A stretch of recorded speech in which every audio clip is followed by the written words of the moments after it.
Hey, what's happening gamers? It's Kwing here, time for another 3DS video review. Today we're taking a look at one of the most anticipated games of the year, Mario Kart 7, which released on December 4th, 2011. Hard to believe this is the 7th game in the series, eh folks? I've had the pleasure of playing all of them, though the DS game is still my favorite of the bunch. But the Wii version wasn't too bad either. For the first time in the series, the plumber and his pals can race on land, sea, and in the air. Each kart is equipped with the means to travel under the water and has a glider for flying in the air similar to that of Pilot Wings. Gliding is very well done in this game and allows skilled players to utilize shortcuts to give you a very comfortable lead. Like with Mario Kart Wii, tricks can be done after hitting the ramps.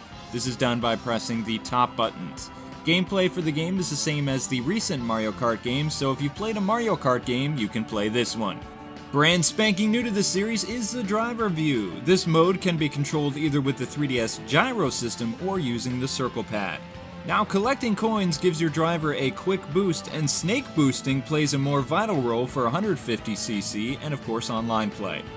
Mario Kart 7 features 4 modes of play: Grand Prix, Time Trials, Balloon Battle, and the Coin Runners. Grand Prix goes from 50 to 150cc, and allows for single player, local play, and online play.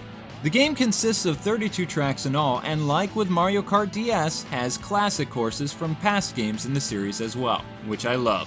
Other new additions to this game is the Customizable Karts, which are obtained by earning a certain amount of coinage, and of course 3 power-ups. Though the kart customization isn't as vast as Sony's Mod Nation Racers. Anyway, the new items are the Tanuki Tail, the Fire Flower, and the Lucky 7. Which is a roulette item and is very rare. So, what didn't I like about this game? Personally, not a fan of the removal of the bikes and my favorite racer, Diddy Kong. I also wish there were more than 32 tracks and addition for DLC or Spot Pass goodies, but sadly, there is not. That's a real shame because this game and its players would benefit from additional content. Bummer. Just like with Mario Kart Wii, I have some major beef with the AI in 150cc.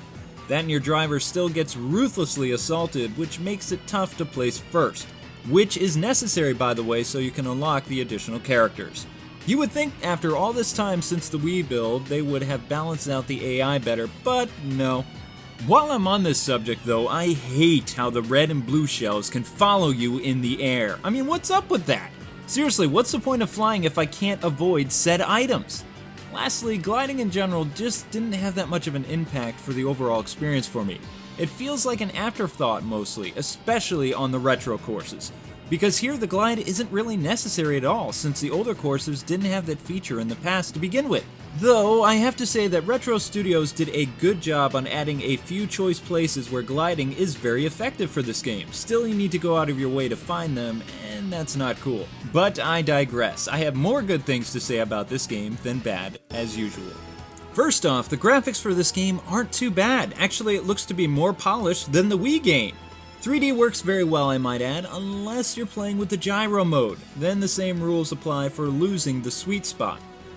All the courses are really nice, but I really like the retro ones. But then again, you know I like retro. I absolutely loved playing on the Luigi's Mansion track again, and it was nice to see both Wii and GameCube courses for the retro stages as well. The music and sound effects weren't that shabby at all for this game. The new compositions have a very Mario Kart Wii vibe to them, which isn't a bad thing. However, I still prefer the N64 and DS style for the Mario Kart music, but that's just me. Honestly, there are 2 things that stuck out to me most about Mario Kart 7. The gameplay and multiplayer on or offline. The gameplay, just to hammer my point across, is without a doubt fantastic. All the new courses are built so well, and I love the choices the developers give us while we're driving. This includes whether I want to drive under the water or stay on land or glide, though for the gliding it is mandatory on some parts of the courses. While single player was a lot of fun and I enjoyed unlocking stuff, I have to say that multiplayer is why you want to buy this game. Online play is definitely a gem and I had a blast with it. Here you can race against others from around the world, on your friends list, and even in established communities, which is pretty cool. Plus, you can also play balloon and coin battles as well. Local play was great too, and probably the most exciting thing about this game is the download play. What's great about this is you can play with a few friends and they can race on all 32 tracks without buying the full game. For players that actually own the game though, you can challenge up to 8 of your friends and they can pick their own characters. Though I wasn't able to do this because, well, it's just me and my wife. Still, we had a tremendous amount of fun playing this together, and you will too. In conclusion, while some of the issues from Mario Kart Wii have not been improved, or rather looked at, the game is still very much what one comes to expect from Nintendo. High replay value, unlockable content, and very addictive and fun gameplay that you will spend months playing either on or offline. Man, the big N sure isn't being kind to folks' wallets this year though, are they? So if you're a fan of the Mario Kart series like me and you weren't feeling some of the console alliterations, then Mario Kart 7 quells your fears and takes you for a nice Sunday drive. Bottom line, this game is more than worth the buy, and if you haven't bought the system already, this game will make you want to. Well, this wraps up another 3DS video review. If you liked what you saw, please hit the thumbs up button and subscribe if you're new to my vids. In the comments section below, I want to know your favorite Mario Kart memory. Thanks so much for taking the time to watch, and until we meet again, gamers, God bless and happy gaming. Have a great rest of the day.